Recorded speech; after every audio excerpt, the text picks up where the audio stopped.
Ladies and gentlemen, welcome to the newest edition of AmiSights. I'm Ami Kassar, your host, along with my co-host, Lynn Ozer, aka SBA Queen. Super happy to have my friend and fellow EO board member, Chris Schalleur, with us of Christo IT. Chris, thank you so much for taking the time to be on the show and to share your story with us and your entrepreneurial journey. Chris, welcome. Thank you for having me on. Thanks. Hey, Chris, it's Hi, nice to meet you. Lynn. Nice to meet you Tell, as well. tell me about your entrepreneurial journey. When did that entrepreneurial bug bite you? Were you a kid? Were you in college? Were you in a corporate Oh, world and hated it? yeah. I inherited some of it. So my father is a CPA and owned his own firm for uh, 30 plus years. So I grew up in that household. So I grew up in a small business household. So born and bred from an early age to see the nights, the weekends, the hey, you have to be real quiet, and you and your brother have to go over here in the other room because dad's on a phone call with a client right now, like that, that kind of stuff. So yeah, it started early. Okay, so when you went to college, right out of college, did you start your own business or what was your journey? No, lot of 90-degree turns. So I went to school at Villanova at Go Cats, for chemical engineering. So nothing even remotely related to computer or taking care of people's IT businesses. So uh, I really started playing with computers when I was a kid, and I always liked it and had fun with it and everything like that, but never really understood how you could make a business out of this, let alone a career or anything like that. So I was a chemical engineer for a couple of years. I worked for a couple of different companies locally here, Honeywell in Fort Washington, and I was always the computer guy in like our group and department and stuff like that. There you go, Liz. A shout out to earlier, but not. I was always the go-to person, but never really conceptualized this as something that I was going to do. But then I started doing a little bit of moonlighting, some helping out with people, nights, weekends, things of that nature. And one random Monday, I got myself a pink slip, and I was like, hey, you know what? My wife and I, we were double income, no kids at the time, and two of us sat down and came up with a plan. And she's like, you should probably try to do this full time.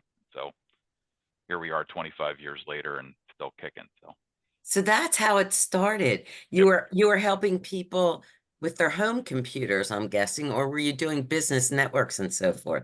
Just on the Mostly side. business networks, Oh, always business. mostly this was, I mean, I'm dating myself here, but this was around the time when everybody was kind of migrating from dial up to an AOL accounts for their businesses, and then hey, you know what, we can get you an xyz.com domain address and connect you up to the internet like all the time, and those wow factors are how I started selling computer services to small businesses. So that was a good time to start. It was Yeah. I had really Yeah. really good timing there. Yes. And Right. Chris, talk about those discussions around the table with your wife and the deciding to go do it. What was that like? And was it scary or did it feel like talk about that? Or was it just the right thing to do at the right time? Or did you debate it? Or what did that feel like? Um. Well, I do have a funny story about that. So, and I don't know if I've ever told this one on camera. My wife's heard this one probably more times than I can count. But I was going on job interviews, so I was out uh, saying, "Hey, I can go do this. I can do some marketing, engineering, marketing, things of that nature. That same what I was doing before." And I accidentally went to a job interview where I didn't know what they did. I didn't understand the company. Like this is before internet, so you couldn't do a whole lot of research on what the company was. So I walked in on the interview, and come to find out, through a series of unfortunate events that they're the company that you drive around to the different neighborhoods, and you go door to door and you sell Pizza Hut coupon books. And this is me with a chemical engineering degree, and I do have a little bit of an ego, not much of an ego, but I have a little bit, and I'm like, I'm 26 years old, I think, at the time, or something like that, and I came home drenched in sweat because it happened to be like August or something along those lines after selling, because I stuck it out through the whole day. I wasn't going to quit. Did you sell anything that day? I didn't sell any. People ask me that all. No, they wouldn't let me sell it. I wasn't qualified to sell anything. The kid that I was with sold a couple while I was shadowing him. Shame on me for not doing my research. But I came home from that, to answer your question, Ami, really crystallized about, you know what, I can do something different. So that kind of springboarded me, and it is really awesome to have I have a awesome wife who has her master's in engineering and mechanical engineering, and so we had a cushion, and we had a baseline to jump off from, and no That's kids good. at the time, not a whole lot of responsibilities. So moonlighting for a couple of years before that helped give me the confidence to start it full time, because it is a little bit of a mental shift there to go from, well, you know, I'll dedicate a couple weekends and this and that and the other thing, to actually you get up on Monday morning and you go to work for yourself, and it's a different, you know, mental calculus there. So what did you do in that first Monday morning? Good question. So I started really spending a lot of time at the clients that I already had, for no other reason than to just, I'm going to leave the house, and I'll make up some excuse. I'm going to go to that client. I'm going to spend some time there, go around, talk to some of the different people, go to the next client, walk around, talk to some of the different. So it was, you know, non-branded networking basically, but I would just walk around and talk to different people. And did that start to generate activity for you? All word of mouth to begin with. I mean, Great. I tell people I had a laptop and a prayer. That was really about it at the first couple of months there.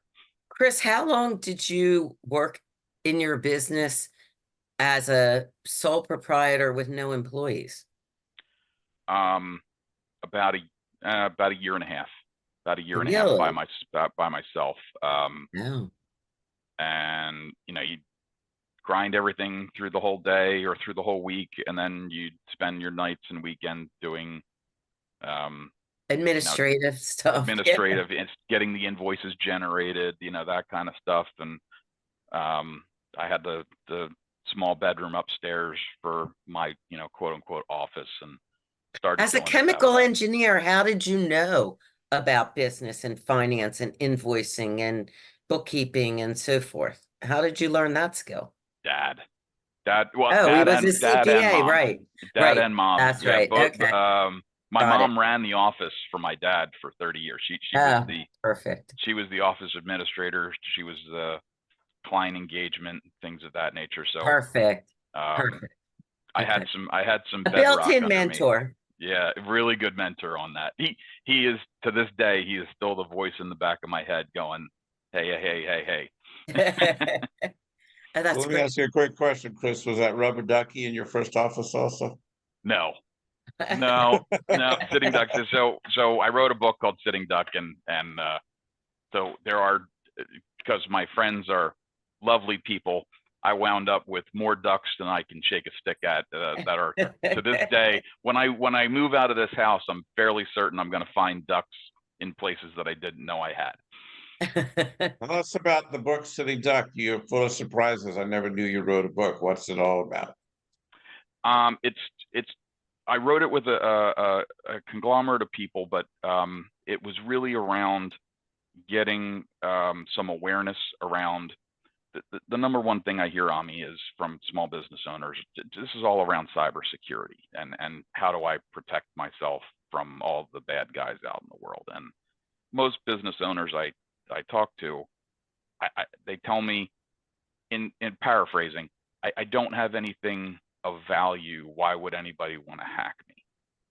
And that's and the book is to try and dissuade some of those myths from small business owners, and that you do have things that are of value to you, even if it's just they're of value to yourself.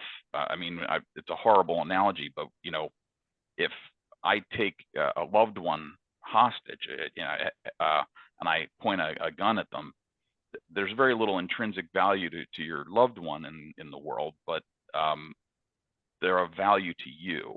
So so now how much are you willing to pay? So it's not necessarily that a bad guy is going to hack into your thing like you see in the movies and grab data and take it. It could be something as simple as just you need to pay a ransom in order to have your systems back. You don't have any phone system, you don't have any email system. How are you going to communicate with your clients? So it was an awareness book for us, just to try and create some awareness in small business owners. I have a question about that. Sure. How soon did hacking become like a big issue? You started your business, you were helping people get on. Did you know from day one that this was going to be a problem with all of the, tech being in the cloud or whatever? Was that something that everyone was aware of in the beginning, or did it just happen and then everybody had to react to it? Great question, Liz. So there was I'll call them kids. There were a lot of kids. This is circa 1999 to 2003, 2004 timeframe, and there were news stories like the Melissa virus, the I love you virus, and stuff like that. There was malicious intent, people with a lot of time on their hands, but they weren't taking anything. There wasn't an ask of money. It was just people trying to be an annoyance. I think more than anything else, or to make themselves a headline.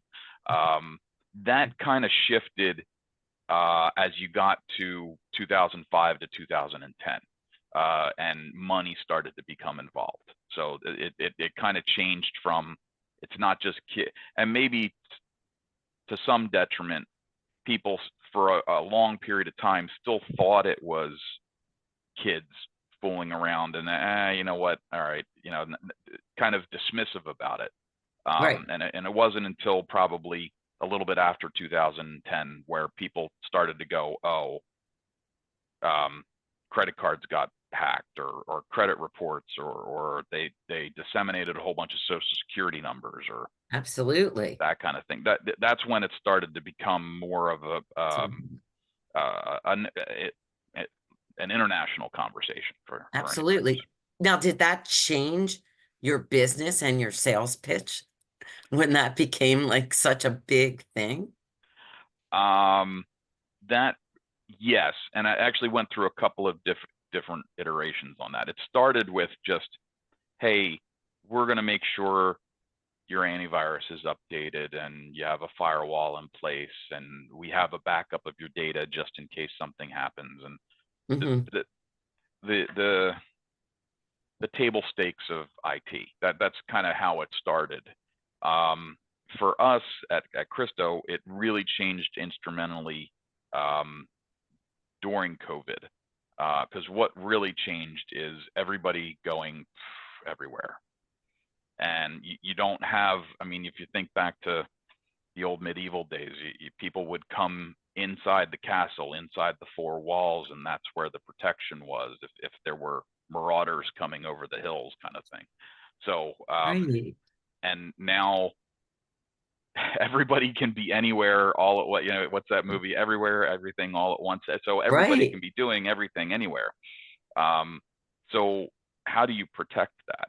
Because there is no castle, there is no moat, there's no drawbridge anymore. So we really changed some of our methodologies. We started using a zero trust architecture. We started doing some higher level things, And probably the most important thing in 2021, we had a serious sit down with all of our clients. I bribed them all with wine and steak at a local restaurant. And I said, listen, the way things are right now and the way things are going, everybody is now going to be a compliance client. So we had established some higher levels of cybersecurity for people who had some sort of governance, HIPAA or Sarbanes-Oxley or Right.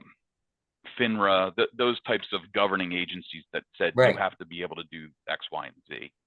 And we said to all of our clients, hey, I only have one SKU to sell now. Everybody has to be here. And that was a tough call at the time, because it was more money for the clients, granted, but it was also more money for us, because it's really just a cost of goods sold, that these are security packages that we're bolting onto our systems. So, but it was a deep lift for our clients and for my team, because we had to really get things accelerated pretty quickly.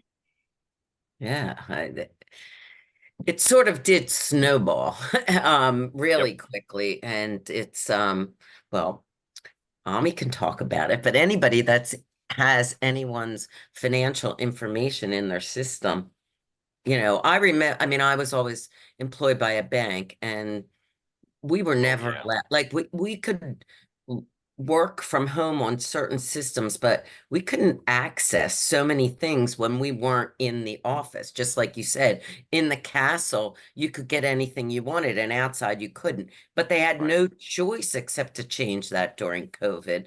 And that, that makes sense to me about when that happened. So back to your growth story. When did you realize that you couldn't do this by yourself anymore?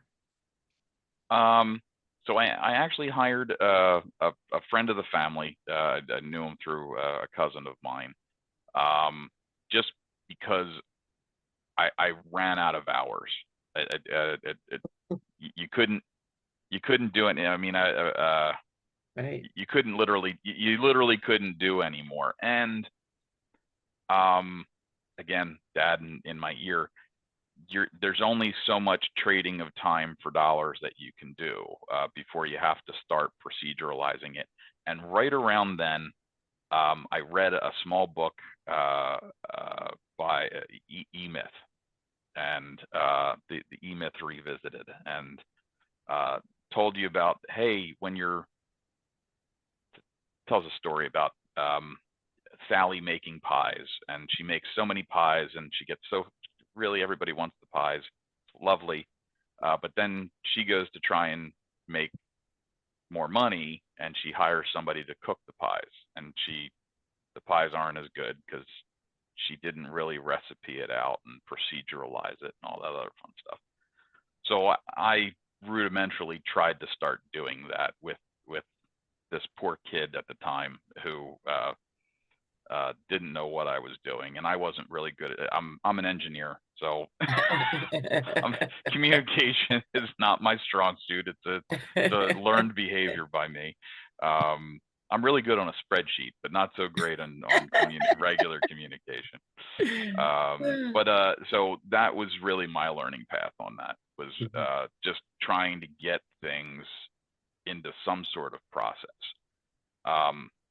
But to this day, that being responsible for somebody else's paycheck is absolutely in my top 3 of most nerve-wracking things that I've ever done in my life. It really is, truly. Yeah. My wife told me to stop telling this joke when we started getting out of mom and pop world. Like, for a couple of years there, we were like 4 people, that, and we'd go have some Christmas dinner, have a happy hour or something like that. And I'd get up and I'd a glass of wine, and I'd say, I just think it's absolutely amazing that you all rely on me for your livelihoods. And right? When you're 4 people, and somewhere, I don't remember exactly when, but somewhere in there, we were driving home from Christmas dinner, and my wife's like, you can't be telling that joke anymore. You gotta stop doing that. I was like, all right, that's fair. Yeah, that's interesting. But you have some of that inferiority complex. You have that uh, imposter syndrome that sometimes entrepreneurs talk about. I think I know where we're going. I have it kind of laid out in my head, but you get hit with sideways curveballs all the time, and you're like, okay. Nonstop.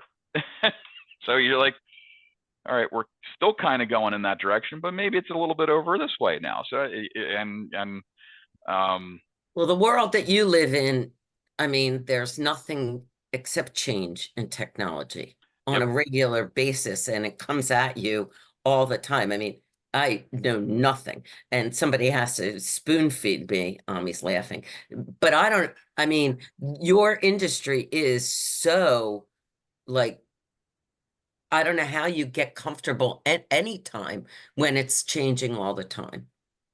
it's a blessing and a curse. So Right. the curse part of it is there is that constant vigilance, and my team, the guys in blue, are really Guys in really blue. good about that continuous learning and the peer learning. So every Wednesday afternoon, we shut down an hour early to do that peer group learning. So we'll all gather in the conference room and we'll learn something new.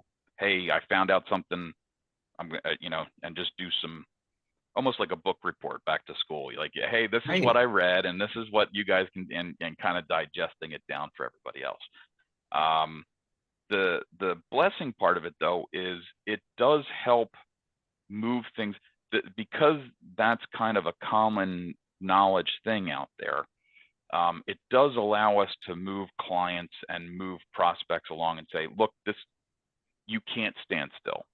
You have to be doing some sort of investment. So from an overall industry perspective, and in me building our clients and growing, the eternal moving wheel on that does help with the growth piece of it, but it's you absolutely have to keep the tip of the spear sharp, so to speak. Yeah. Just talk about some of the highs and lows along the way. You broke up there for a second. Sorry, the highs and Talk lows. about some of the highs and lows along the way. Along the way. Oh, probably the one that so we grew over time, mostly organically, but we've done a couple acquisitions along the way. And the one we did in 2009, we actually through a series of events, we actually closed on 2 different companies within 30 days of each other, and more than doubled the size of our company. Wow. That's a story for another day. It was not intentional, but that's the way it worked out. And we thought we had our proverbial poop in a group, but we did not. The wheels, when you double the size of your company and you don't know what you're doing, the wheels come off really fast and really furious.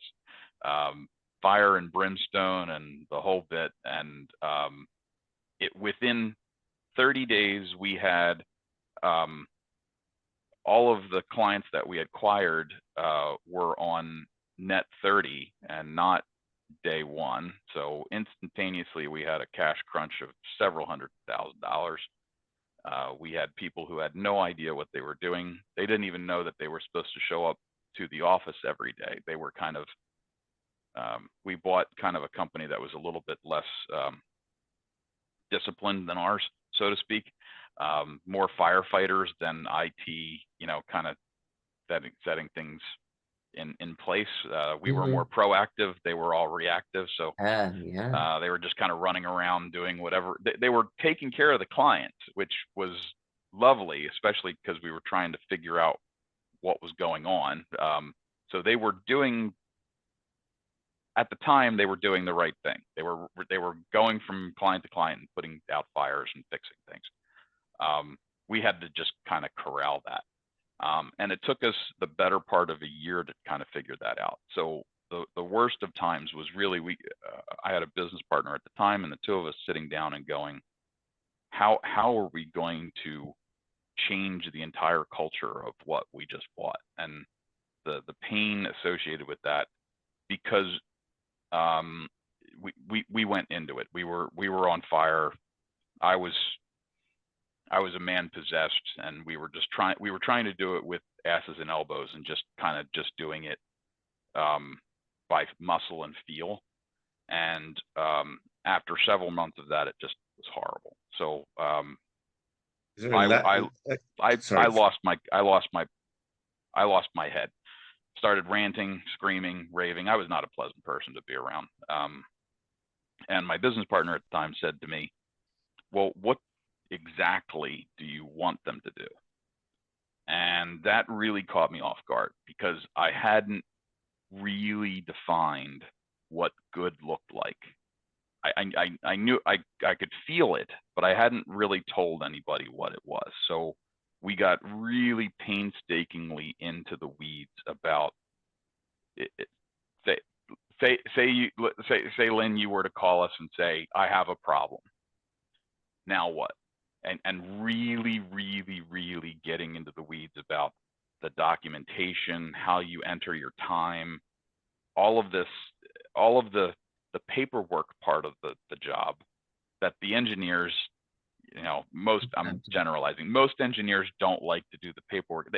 The oxytocin that you get from solving somebody's problem, and you hang up the phone and hey, I'm going to go help somebody else now, because our mission statement is help.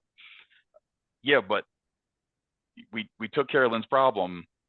You have to write down what you did, how you did it, how much time it took, all of this stuff, so that, God forbid, Lynn call back an hour from now, and now you've driven off to some other client, or maybe you're on the phone with somebody else, and now somebody else picks up the phone and says, "Hey, Lynn, how can I help you?" And it's happening again.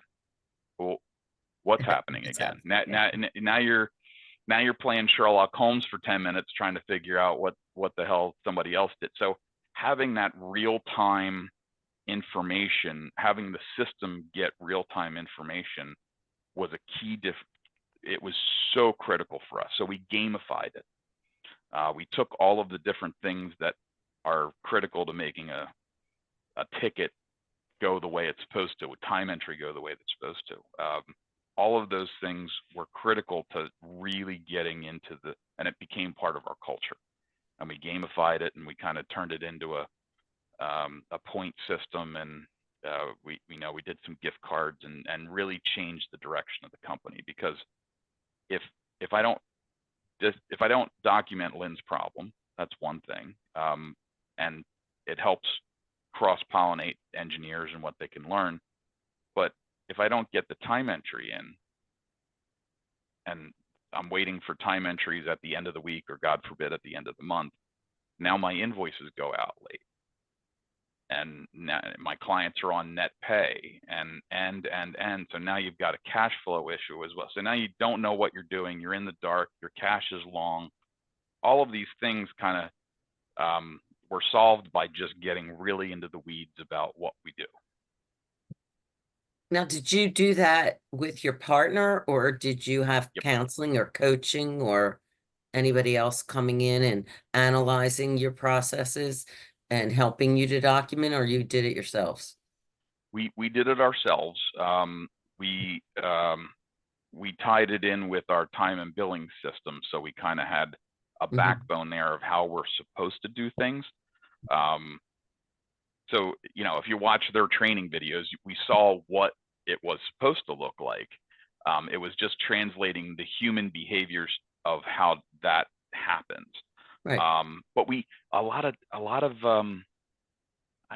didn't know it at the time, but a lot of A/B testing, like, hey, let's try this for a couple of weeks, see how we kind of, a $50 gift card moves. You do that for a couple of months, that moves the needle more than the $5 Starbucks gift card kind of thing. And we kind of played with a little bit of that, as far as just on the gamification of things. We kind of played with that a little bit.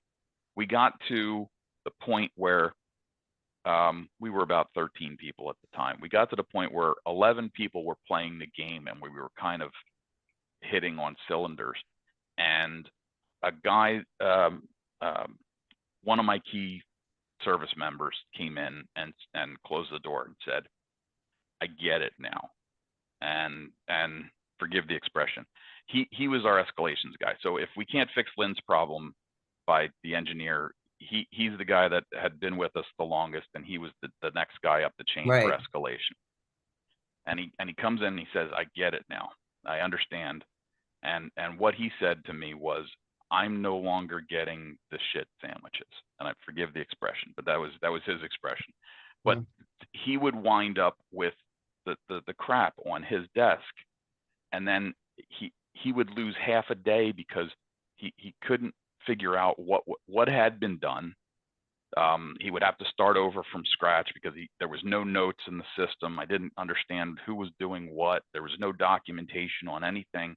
I'd be calling the other engineer that maybe they're driving in the car. I'm trying to, recreate whatever to try and help the person who's still who's still down or still having a problem. And he's like, I don't have to do that anymore. I go in, I pull up Lynn's ticket. I'm picking on you, Lynn. I'm sorry. That's fine. You have any tickets for Lynn in your system? I don't think so. But he said, when I open up Lynn's ticket, all the notes are there. All the documentation's there. I see what has been done before. I can call in and say, we're going to try this, this, and this. Bang. And it's done. And he's like, that's what clicked for him, is that because I now see everything and there was transparency there, that's what finally clicked. And we culturally, it moved. But it was almost the better part of a year for us to get to that point. Wow. Chris, would you have done that acquisition again? The one, yes. The other one, no. I have a grading skill for all of them with spreadsheets. You know me so well. I mean, I have the one yes, the one no. Like, what did you learn from the one that was? What did you learn in that process? Because I mean, that's always interesting, right? So, I don't think people think about the challenges of acquisition integration post close. They just get excited about the acquisition. So, it's bigger, better, all that. So, our due diligence on the one client was way better. Our understanding of who the clients were and what their expectations were was way better on the one as opposed to the other one, which was, as I mentioned, way more firefighting, way more undisciplined. We didn't really do a great job during due diligence of walk me through that whole workflow that I just told you about. Tell me when Lynn calls in, what happens? Right. And just sit back and walk me through that, right? And then stress testing. Tell me when things don't go right. What happens? So really going through the operation and understanding in a due diligence that it's not everybody's making the cake the same way. So you got to really kind of get into all the different cooks in the kitchen and how do they make cakes and so forth and so on. Especially when you're in a services business, it's a little bit. I'll tell our listeners a story, and hopefully it will helpful. A friend of mine runs the YPO manufacturing network. Often challenges the question of what could bring your business to its knees. And that's not a fun question to ask or to think about. But if you think about, for all of us, all the listeners out there, there's always something that could bring your business to its knees. And when I sat and thought about that question maybe 8-9 months ago, well, there were two answers. One answer was we have a heavy concentration of all of our revenue coming through the SBA program. And so when poo-poo happens in the SBA program, we suffer. Or if someday some genius in the government decided to change some rules about how lenders can pay brokers or whatever, we'd suffer. So one of the things that could definitely bring our business to its knees is a diversification issue. Yep. And the second thing that was just abundantly clear to me was that we had bootstrapped our IT stuff for 13 and a half or 14 years. And I knew that one day, if we had an attack and we got shut down, or some of our customers' information got compromised, the only person I could look in the mirror and blame for myself was me. Okay. And that's when we called Chris and Christo IT to help us push to the next level. We're working on the diversification issue, but that's a much longer, harder, much more challenging thing to work. We're working actively on it. But the IT issue was just something I was like, I'm a stupid idiot. Hmm. Right. Yeah. And shame on me for taking all this time and we all take, in the early years of our business, we all take certain risks out of, whether it's time necessity or financial necessity or whatever it is. But I just said, it's time to grow up. And I just share that lesson for our listeners to think about what could bring your business to its knees. And it's not a fun question to think about. Not at all. And it's much more fun to think about growth and expansion and drinking Kool-Aid than that. But it's a responsible thing to think about. It really does. It is the thing that keeps you up at night. We're coming up on 4th of July, Ami. So I told you the story about us switching to just one SKU and doing the cybersecurity stuff. In 4th of July of 2021, not the system we use, but the competitor to the system that we use that lets us do remote control and time entry and all other fun stuff, got hacked. And not only them got hacked, but about 30,000 of their clients got hacked. So the system that we would use also in turn hacked all of the other systems and lit up our community is not that big. There's several thousand of what we do, but it's a pretty small community, relatively speaking, and that absolutely shook me to my core. I don't think I slept for 72 hours. It just absolutely shook, because it could have been me. It absolutely could have been me. Absolutely. And so you have some survivor's guilt. A little bit, and it could have been our product at the top of the headline. It could have been me making the phone calls. And about 3 years later, I actually listened to another podcast that was one of the guys who went through that. And you hit it, Ami, that survivor's guilt. I listened to 45 minutes of him walking through that next. They finally recovered everything after about 25 days. But I can't even imagine. I can't even conceptualize what, and he just went through it just raw for about 45 minutes of this could have been me. And it's holy cow. Like a couple of years ago, a tornado ripped through our neighborhood, and by grace of God, our house, the jacuzzi cover blew off. Not even blew off, opened. Okay. And 6 houses down, houses were destroyed. Because you're right near that Upper Dublin strip with the tornado. Oh yeah. Those houses were just leveled, right? Leveled. And for weeks, all I could do was just do everything I could to help my neighbors, because it was just like,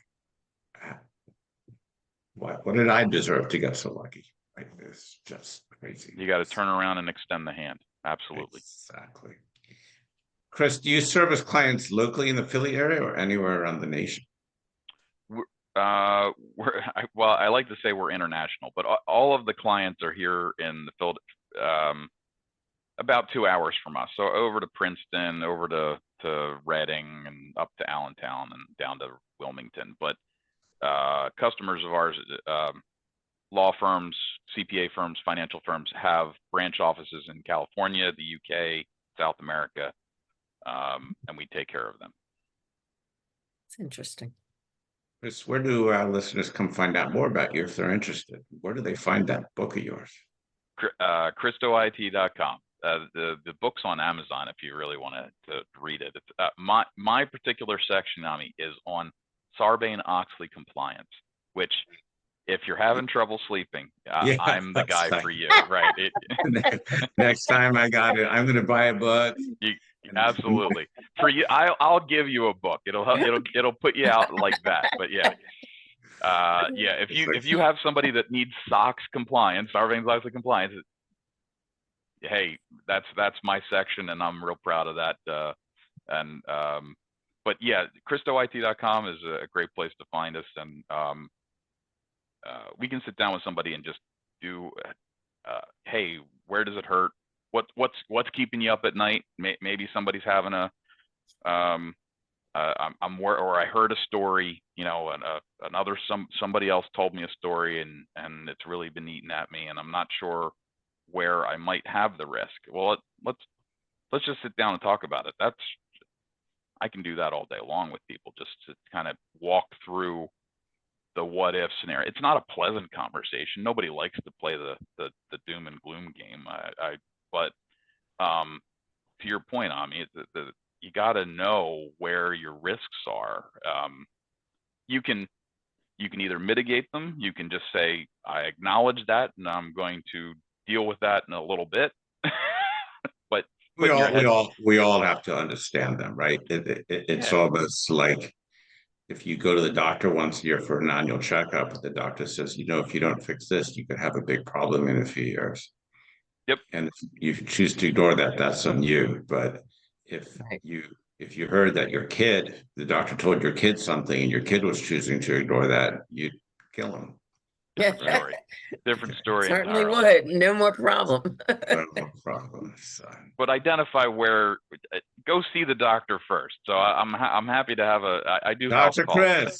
But yeah, know what you should be keeping you up at night, and don't just put your head in the sand. Exactly right. So we share Christo IT as your URL, correct? ChristoIT.com. Yep. Awesome.